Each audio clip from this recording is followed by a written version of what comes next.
Hi everyone, Dr. O'Malley here. This is Unit 6, Ethics in Counseling and Education.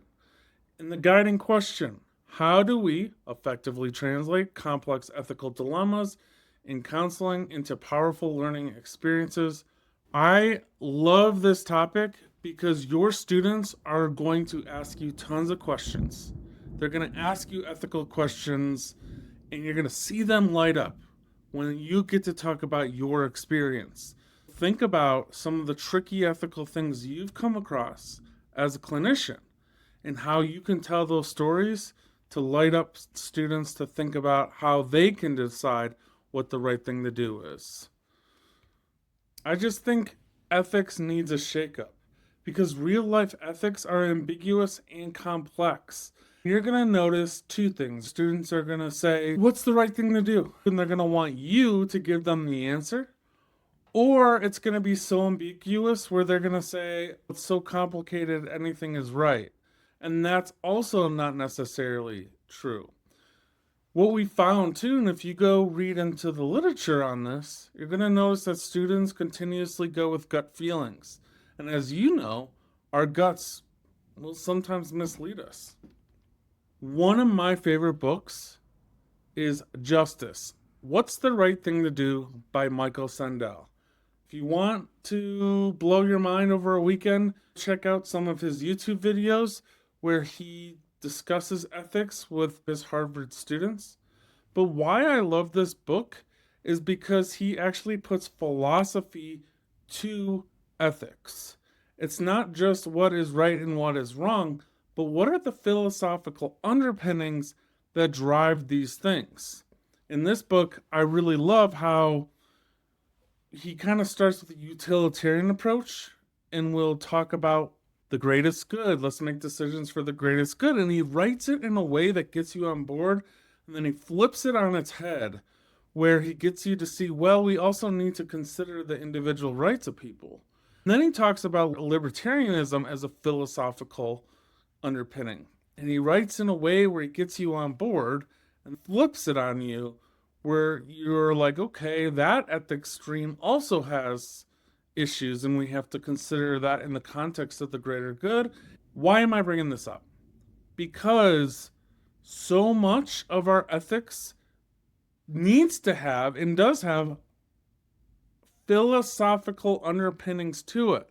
But our students don't think about that. Our students don't think about those philosophical underpinnings. We need to keep in mind that fairness is debated. So when your students are talking about custody fights, fair can mean equal time or in the best interest of the child. The greatest good versus rights, we also need to think about that as clients. What is in the greatest good of all people versus our clients' individual rights? And those sometimes do come into conflict. We also need to think about freedom within limits. So we all know now there are some things that we have to break confidentiality for. What I wish more of counseling education is that we find thought leaders that look at philosophy on why do we believe this? How do we justify our stances? Other things is money equal meaning. So a couple fights, bills paid isn't the same as love and respect. We're shaped by how we're connected to each other and just talking it out, learning through dialogue, making choices that don't harm kids, families, or others. Let's talk about our values as a field. I think before we talk about any sort of case or what the right thing to do is, we should look at these values. Our field has come around and said autonomy, everyone gets to choose their own path, is important to us as a field. Non-maleficence, meaning do no harm or don't hurt people. Beneficence, do good and help folks thrive. Justice, being fair, doing our best to treat everyone equally. Fidelity, keeping our promises and earning trust. And veracity, where we try to tell the truth. Those are our values. Yet, when I talk to our counselors in training, rarely do they come to me and say, these are the values I'm considering as I make this choice. So that makes me come back to something from acceptance and commitment therapy, which is the choice point. How do we, as counseling educators, get our students to center these values? I think using the choice point can help. When an ethical situation arises, we can ask, what are the behaviors that might go towards these values, and what are the behaviors that might go away from these values? Before getting into any codes, I think that could be helpful.